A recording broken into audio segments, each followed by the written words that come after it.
Hi, it's KCCK's Culture Crawl. I'm Dennis Green, and my guests today are from the Cedar Rapids Community Orchestra, presenting a concert coming up that has a little bit of holiday, but not completely. We'll get into that. Josh Reznicow, director of Cedar Rapids Community Orchestra and on the faculty at Linn-Mar, and Mount Mercy is with us, and also from the orchestra and the orchestra board, Dean Straub. Dean, Hi. welcome. Thank you. You play violin in the Yes, sir. orchestra. Before we talk specifically about the concert, Dean, I want to find out a little bit more about your musical journey, because Sure. obviously you're a big part of this orchestra, being a board member and a player. What do you do during the day? Yeah, so I actually work in consulting engineering down in Iowa City most recently, so I'm really enjoying that. And I know it's really, so many engineers who are also musicians. That whole music and math thing, It's that math. is totally real. right? Yeah, and it's cliche, but it really does give you a different part of yourself to exercise, definitely with the music. And yes, been very blessed to be part of this group. How long have you been with the orchestra?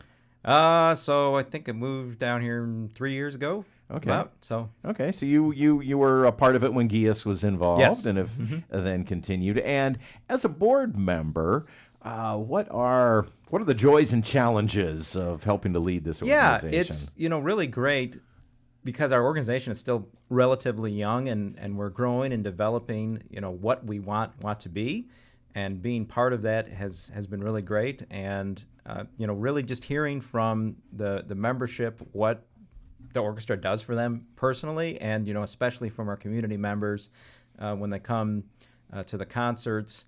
Especially I remember last year we had the Veterans Day concert and had some people come up and just tell how meaningful that was to them. So, the self-help aspect of the orchestra and getting to play, in an amateur fashion is really great for the members of the orchestra, and then also the positive impact we have on the community.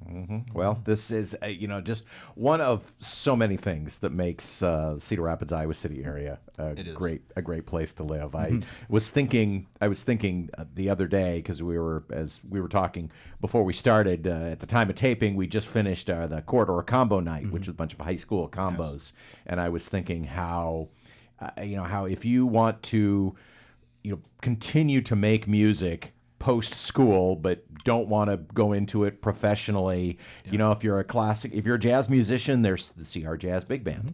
If you're a classical musician, there's this orchestra. Singer, we have the Cedar Rapids Concert Chorale, Midwest Chorale. There's just so many opportunities. There is. Yes, there's a lot of opportunities for folks, and it's great because we get to meet different people. I work all day over at Linn-Mar, and then have the opportunity to work at Mount Mercy and over at Co. But then this opportunity allows me to meet and work with wonderful folks within the community and the greater Cedar Rapids community as well. Folks come up from Iowa City and surrounding areas to join our group and get to work with a lot of folks that have one mission in mind, just to make great music. And I love how many of these groups too are intergenerational.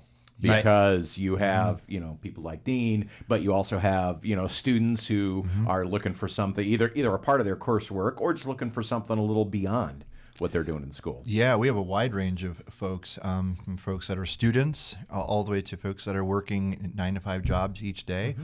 And a lot of folks in the group are retired. Yep. And that's one of the beauties of this particular ensemble, is we get to work with all those souls.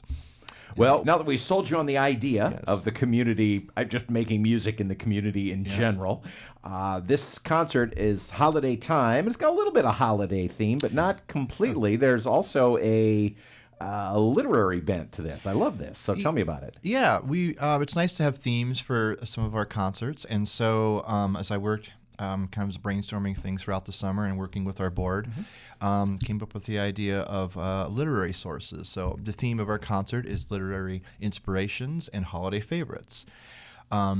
So because we have lots of folks doing lots of different things, lots of different backgrounds, I wasn't going to focus solely on one type of or style of music.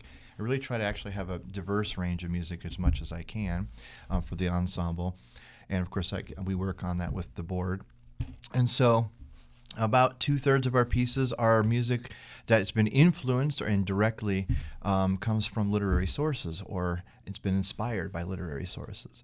And because it's the holiday season, we have to have a few tunes at the end that I feel is fun, little nod to the holiday season in that. So we have music written by Gustav Holst, a really early work called the Walt Whitman Overture. And he wrote it when he was in his mid-20s, one of his first orchestral works. So he was very young when he wrote it. And then that one is, of course, inspired by the writer of Walt Whitman, not directly from any literary source, but inspired by his writings in general on that. Then we're moving over to the Peer Gynt Suite, which is a pretty famous and popular piece. A lot of people will know it. We're doing all 4 movements of that: Morning Mood, The Ace's Death, Anitra's Dance, and of course the famous and fun In the Hall of the Mountain King. And then we're going to move over to Romeo and Juliet, Overture by Tchaikovsky. I think the literary source of that is pretty self-explanatory. Then we're going to kind of fast forward several years and do a wonderful tune, but from Eric Whitacre, and he set Goodnight Moon to music for choir. And then he did it for strings and orchestra as well. And so, just for anybody, just catching up, Goodnight Moon is the classic board book for kids that was written in the 40s and is still, I think, got to be one of the most popular things for one of the first books that you read to your new kid. Yeah. And the fun thing about doing this tune, I'm actually doing it with Cedar Rapids Community Orchestra now, and I'm doing this with our Linmar group. So from our Linmar kiddos' perspective, they kind of recently remember being read that book by their parents.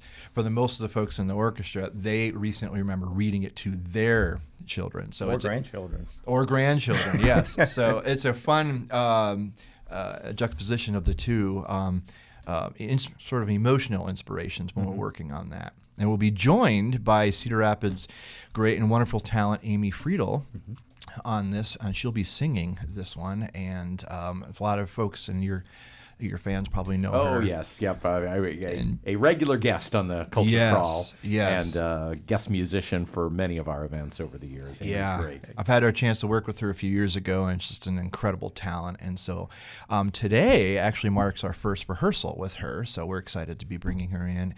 And the group has been working on these tunes and getting it ready for her when we come in. We'll be moving over to another wonderful tune, staying in the 20th century, I Dreamed a Dream, from Les Mis. And again, Amy will be singing that with us. So, I'll bet the orchestral arrangement that goes with that is stunning. Oh, it's amazing. It's so much so that when I've done the musical twice, and most recently when we did the musical, I put this orchestral version in the musical. It's actually scored more.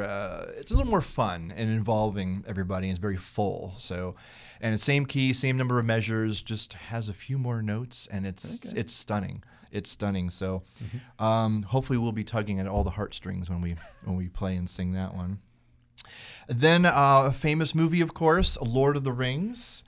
A favorite for a lot of folks, and of course a wonderful literary source. So we'll be doing the suite from that. Okay, that is another one where Hankiewicz and I have this conversation a lot. That so many, nothing against our great 20th and 21st century composers, but let's be honest, a lot of the heavy lifting in symphonic music in the last 100 years has been written for the movies. Oh yeah, there's so much inspiration from that, and you can even our greats like John Williams will tell you, yes, this is where we pulled this from. They still had to put it together and come up with some great hooks, if you will, but the folks, our giants, set us up for incredible success with regards to those films.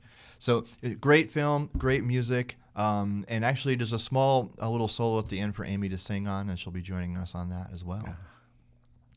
And well, this is a full program, and we haven't even gotten to the Christmas music. No, and that actually rounds out the literary sources. Then we have two tunes left. We have a wonderful arrangement of the Christmas song, one of my favorites, all-time favorites. So it kind of brings the house down just a little bit on that one. And then we're going to bring everybody's energy back up, bring Amy back to the stage on a wonderful arrangement by our very own Steve Shanley, who did this for Orchestra Iowa, Sleigh Ride. And I think it's the Ella Fitzgerald's version of that, and she'll be coming in and singing that, and that'll round out our show. And it's a big show. It's a big show. Well, as I said, this is a big show by any perspective. So a lot of music, a lot of preparation, a lot of moving parts. Yes. And a lot of moving parts, but a lot of diverse moving parts, and that's kind of our goal, is to tug at the heartstrings and inspirations from a lot of folks within the ensemble and our audience. Literary inspiration and holiday favorites with the Cedar Rapids Community Orchestra is December 7th. Yes, December 7th. And will that be here at Kirkwood? At Kirkwood, 3 o'clock. The show opens with Tyros, which is directed by Lynn Wymore. And then joined. And this is the beginning. This is the beginning of the show. Yeah. And again, not necessarily young people either, because you've got some. There are some beginners of a variety of ages. Yes, within the Tyros group there is, and that's one of the beauties of that particular ensemble, which I know Dean has played in there for fun, and your own children have played in that group. Yes, my 2 elder children. And that is very cool too. You know, we talk about the intergenerational aspect of this. You know, what a fun thing to be able to play with your kids in a group. So the whole show starts with Tyros and Mount Mercy Strings joining forces together. So myself and Lynn will be co-directing that. And then we'll give the stage away to the community orchestra, playing a lot of great music for our community. Well, it's December 7th in the Ballantyne Auditorium on the Kirkwood campus. 3 o'clock. Tickets 3 o'clock. at kirkwood.edu/Ballantyne if you'd like to get those in advance. Absolutely. Or at the door. But this is, I love the whole flow of this with the links to great literary works, and then, of course, just a little bit of holiday music at the end to kind of get us ready. December 7th with the Cedar Rapids Community Orchestra. If people would like more information about this show or all the programs, or maybe even to get involved, how do they find you online? They can find us on our website for the community orchestra. Where we have a Facebook page, and of course, Kirkwood has lots of advertisements. And what is the website? CedarRapids.org or CRC Orchestra. Yeah. CRC Orchestra. Yep. CRCOrchestra.org if you'd like to know more, or tickets at kirkwood.edu/Ballantyne. Well, good luck with the remainder of the rehearsals, putting this massive show together, and thanks for coming in. All right. Thanks so much.